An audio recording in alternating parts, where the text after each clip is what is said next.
1.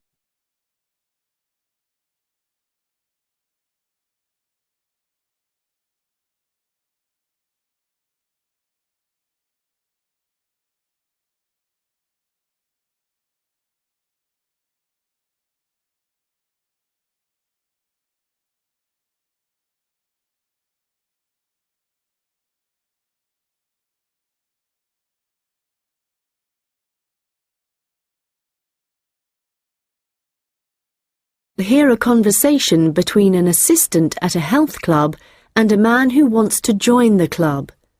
First, you have some time to look at questions 1 to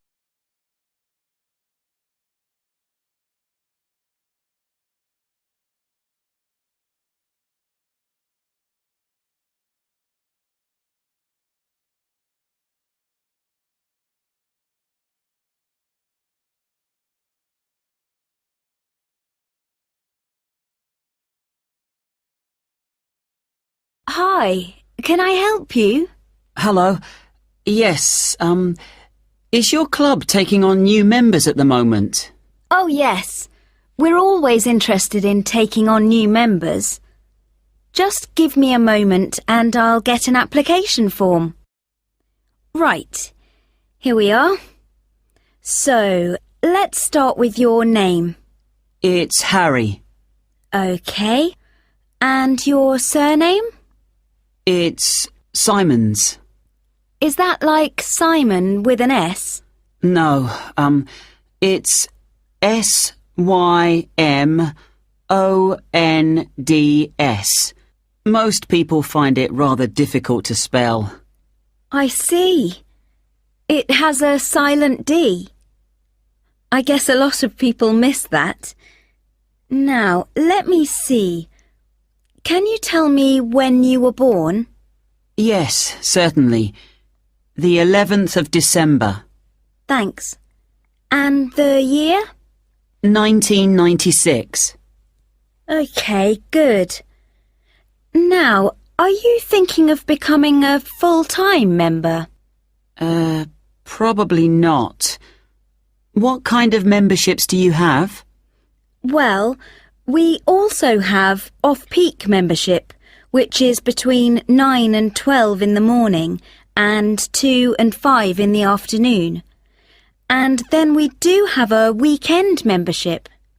So a weekend membership is just Saturday and Sunday? Yes, that's right. OK. Well, that's not going to work for me. It looks like I'll have to be full-time. I'm afraid off-peak membership won't do, as I'm not free at those times, and I don't just want to be restricted to weekends. OK, I'll make a note of that. Right, we have several facilities at the club, including a gym, a swimming pool, tennis and squash courts. What activities are you planning on doing? Well, do you have badminton? Yes, we do. And table tennis? I'm afraid not. Well, not at the moment, anyway. Oh, OK. Well, I'm also very keen on swimming, so I'm glad you have a pool. I'll certainly be doing a lot of that.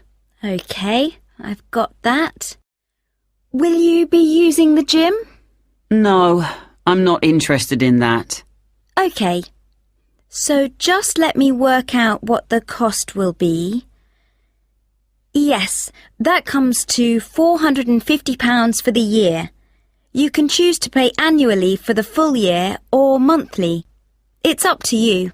Oh, I'd prefer to pay regularly in small amounts, rather than have a large amount to pay in one go, if that's okay. Sure, that's fine. Right, I've got the most important details for now. Before you hear the rest of the conversation, you will have some time to look at the questions 6 to 10.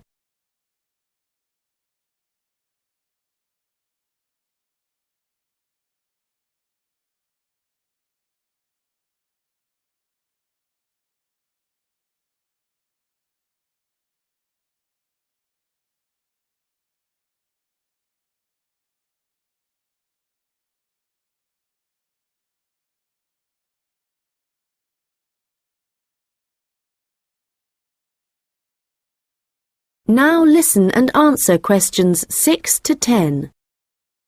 So, I'd just like to ask you a few questions about your lifestyle, if that's okay with you. Yes, that's fine. Do you do any regular exercise at the moment? Yes, I do a bit. Good. And what do you do? Well, every few days I go jogging. Yes, that's good. How long do you go for? Well, it varies. I guess it depends on how energetic I'm feeling. Yes, of course. Every little bit helps. Do you have any injuries at the moment? Well, I did break a bone in my foot playing football a long time ago, but that's all healed up now. But in the last few days, I've realised I have a bad ankle. I think I must have injured it last week, and it's a bit sore now. But apart from that, I'm fine. Right. I guess you might need to rest it for a few days to let it recover. Yes, I will. So, let me just ask you what you want to achieve by joining the club. Do you have any targets or goals? Well, I suppose my main aim is to build up my fitness level. Is that the kind of thing you mean? Yes, that's fine. All the activities you're going to be doing should certainly help you with that. Okay. And could you tell me what you do for a living? Well, I was a student up until recently. Okay. So what are you doing at the moment? Well, I'm a charity worker. Oh, that's fine. I'll write that down. Okay, nearly done. One last question. Can I ask how you heard about the club? Did you see it advertised, or did you go to our website, for example? Well, I've been looking for a health club for a while, and I asked my friends for suggestions, but they weren't much help. And then I was listening to the radio, and your club was mentioned. So I thought, I'll go along and see what it's like. Great. Well, we look forward to having you as a member. That is the end of part 1. You now have half a minute to check your answers.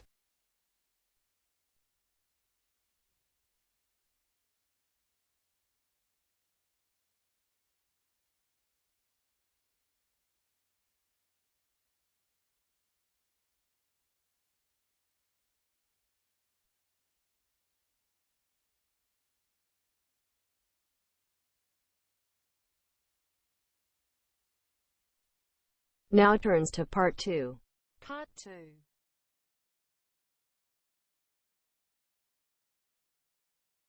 We'll hear a hotel manager talking to her staff about the arrangements for an event to be held at the weekend.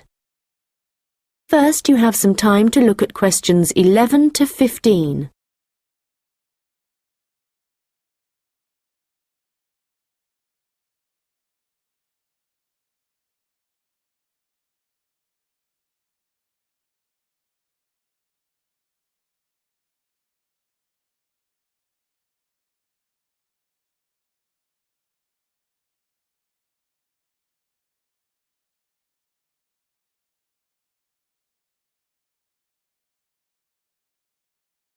Good morning, everyone.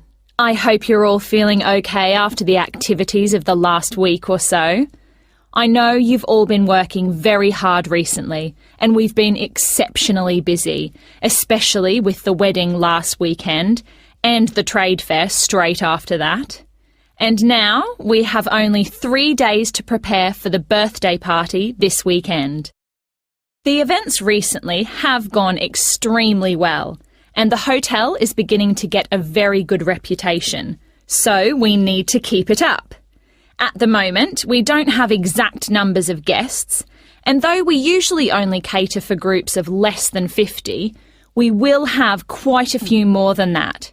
So, as I said, not sure of numbers, but of course we won't go over the maximum of 100. But it's likely that we will need all of you to work this weekend, so if any of you can't, please let me know as soon as possible. Right, so what time will the event start? Well, the invitation says guests should arrive between 7:30 and 7:45, but our experience is that there are always a few who like to arrive early, so we'll expect the first people at 7:15. As the numbers are quite large, this will certainly be the case. Food will be served at around 8:30, and then, depending on how long the meal takes, the entertainment will start about 2 hours later. Now, for this, we were expecting a live band for the occasion, which is always fun. But apparently this has been cancelled due to illness. So, the hosts know someone who is a comedian who will be replacing the band. We had hoped that the resident magician who worked here through the summer would be able to help out, but they weren't keen on that idea. Before you hear the rest of the conversation, you will have some time to look at the questions 16 to 20.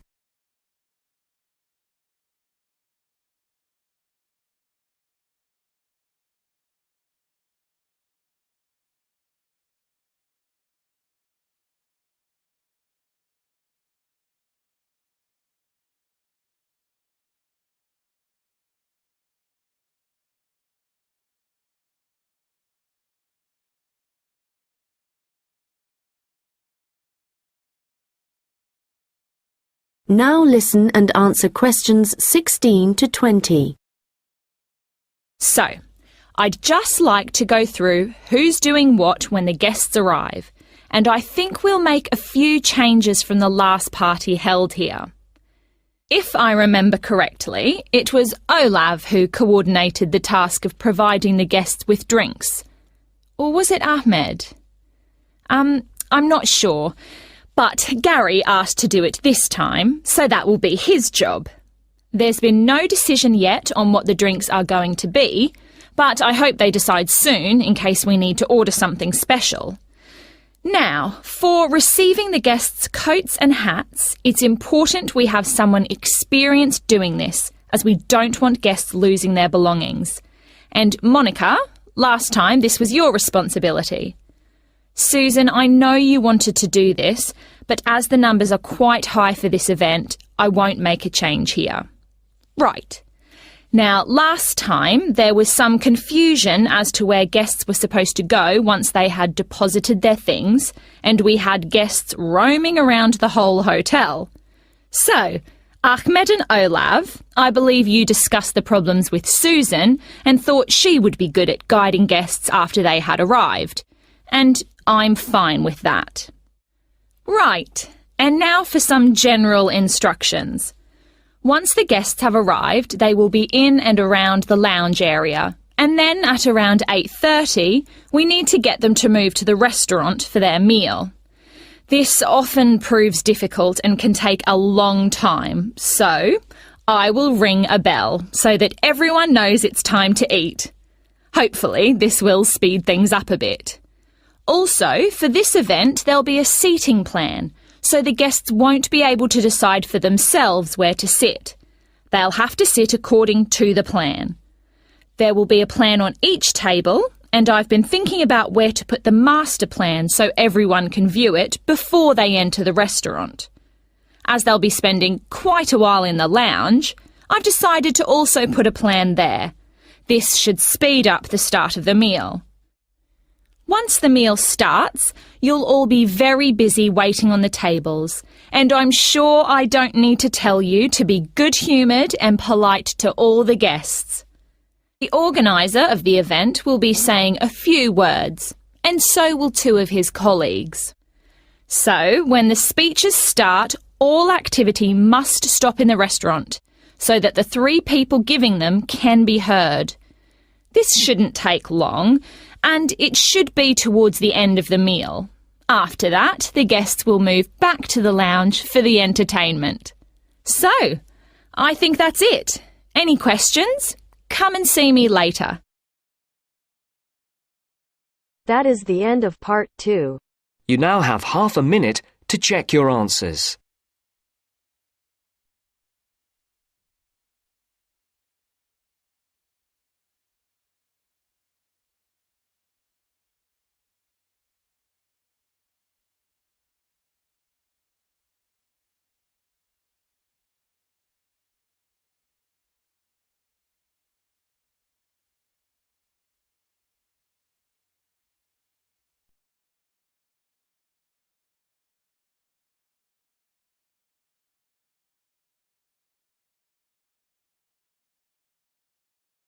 Now turns to Part 3.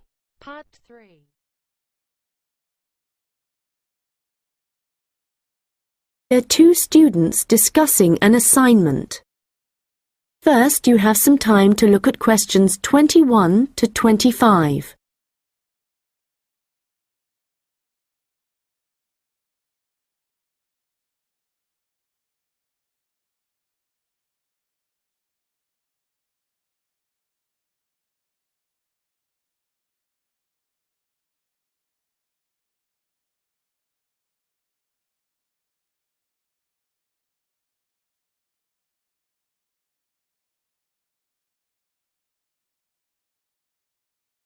Hi Melanie, what did you think of the assignment that we got today?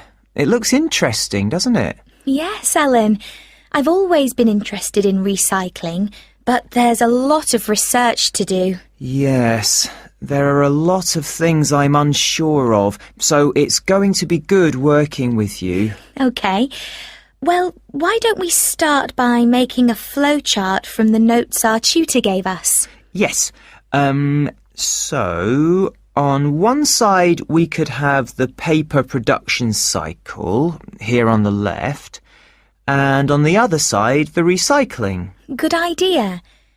Let's start at the top with the production. The first step in the process is to get the raw materials. Yes, and they tend to come from pine forests. OK. And then the bark is removed from the outside of the tree, and after that the wood is chopped up. That's the first 3 stages. It sounds a bit complicated after that. It says water is added and then the mixture is heated and made into pulp. This will be the thick paste that is used to make paper. Yes, you're right, because after that they use a machine to make the paper, and we can put that right in the centre of the flowchart, because it's also where the recycled paper joins the process. Yes. So, once the paper has been produced in the machine, what happens then? Well, I think we should write print as the next step, because this is when newspapers, magazines, etc. are produced. And we could also add that they have to be distributed to stores and people's homes. Right. Then the recycling bit starts. The old paper's collected, and then it says it's taken somewhere so that someone or something can sort it. I imagine there are different kinds of paper, or things like paper clips that need to be removed. Yes. Let's have a step after that. Now, how did our tutor say they do this?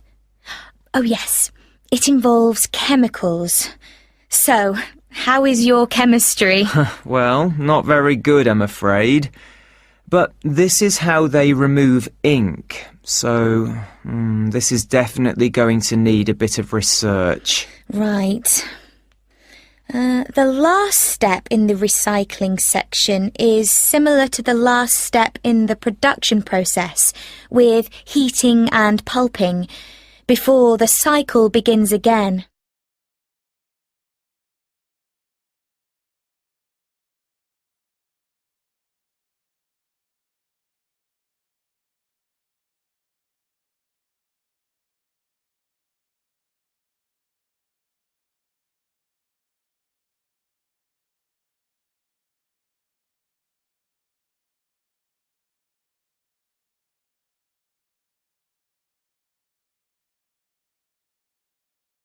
Now listen and answer questions 26 to 30. So, I think going through the processes helped. Now we need to decide how we're going to do this assignment. Yes. I guess what we need to do is take the processes and divide them up between us. But we could start thinking about an introduction. Yes, okay. Well, I can start doing that. I think I have enough to go on already. Good. And there are a few areas where we need a lot more information. I think I'll start with something easy. Let's say the paper collection. I could go to the resource centre to do some research. Well, I think a better idea would be to approach someone who's involved in the process. What about contacting the council? Oh, good idea. Yes, I'll do that instead. They're bound to have some information. And I know just the thing to add to our work to make it even more interesting. And what's that? Well, in my last assignment, I added a few pictures, and the feedback I got was that this wasn't academic enough. So what might really bring it to life would be to include some data, provided we can find some. Yes, that sounds excellent. Well, we certainly have a lot to do, and not much time to do it in. You're right. I think we have about 5 weeks, so I suggest we create a plan of work today. The end of the month is nearly 3 weeks away, and then we have a few days holiday. Yes, so let's see if we can get the first draft done by then, so we can take a short break. OK. Then after the break, we'll have just over a week to complete it. I wonder if we could get someone to review our work for us a few days before the deadline, so we can make some final changes. What about your friend, Henry? Well, the best person would be our tutor. Henry's very good, but he's taking a whole week's holiday, and there won't be enough time when he returns. OK then, that's fine.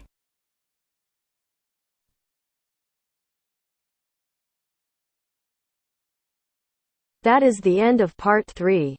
You now have half a minute to check your answers.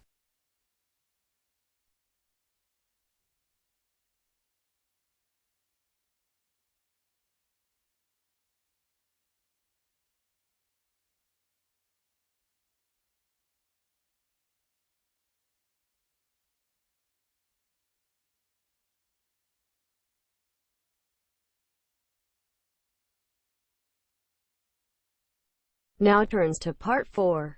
Part 4. You will hear a lecture about hair. First, you have some time to look at questions 31 to 40.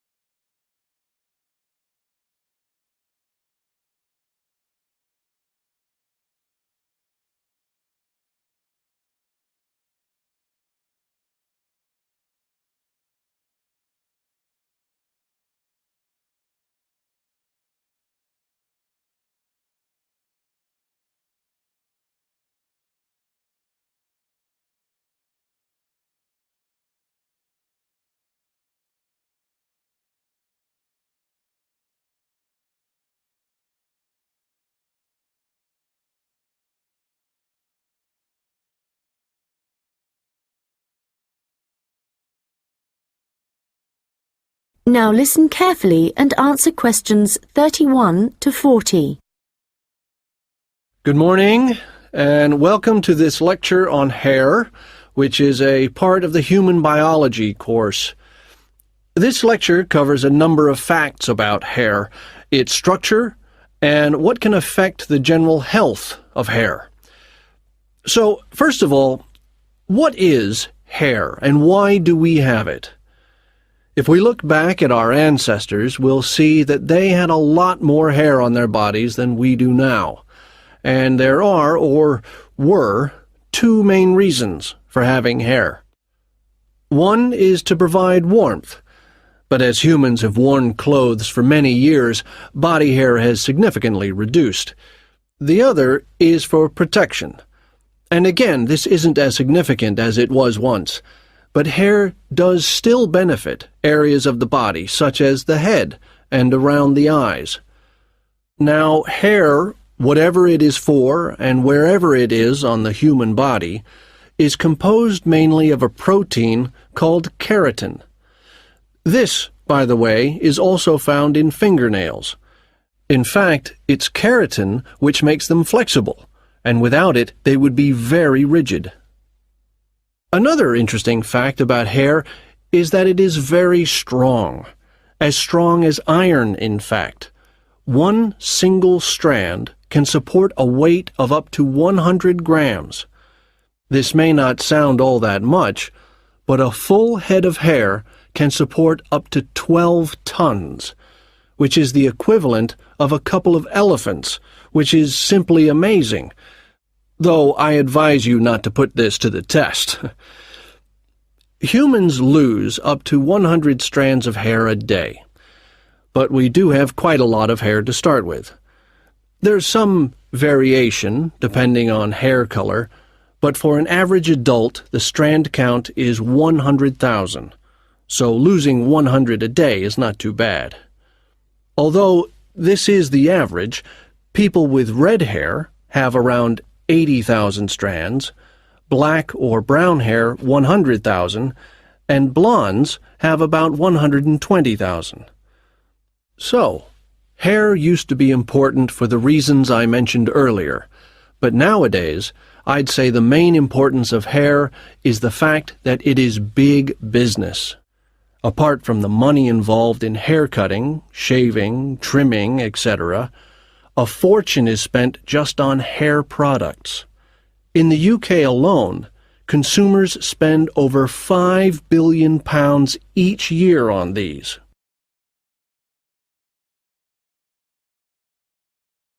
So next, I'd like to just give you a quick overview of the structure of hair. As you can see, along the length of the hair, there are three main parts, called the bulb, the root, and the shaft. A single hair is fixed at one end below the skin in the bulb. The bulb acts rather like a cap. It encloses the end of the hair in the head. The next part of the hair is the root, and this is the part of the hair which lies just beneath the skin, and, in terms of hair production, is the most important. This can be considered the control center for each strand of hair, and is where the glands are found. These produce oil, which flows along the length of the hair, and the health of the root determines the overall health of the strand of hair. The last part is the shaft, and this is the hair which is above the skin, and is, of course, what we can see. Fortunately, this is not active, and I say fortunately because otherwise it would be very painful to have your hair cut. And finally, I'd just like to go over a few factors that impact on the overall health of hair. Like every other part of the body, our diet, that is, what we eat, is extremely important to the condition of our hair. But whereas a change in your diet to, for example, eating unhealthy foods will soon be noticeable in your skin, changes to your hair will take a lot longer. A change in diet today could take several months to have an effect on your hair. And so, what is the key to healthy hair? Well, eating a balanced diet is the most important thing. There are a number of vitamins that are vital for good hair health. The main ones being vitamins C, D, and E. And in a balanced diet, all these vitamins should be readily available. If you need a boost of vitamin C, for example, one of the best things to eat are blueberries. For vitamin D, the best examples are fish, mushrooms, and eggs. And for vitamin E, nuts and seeds. Right. So let's go on to what it... That is the end of part 4. You now have half a minute to check your answers.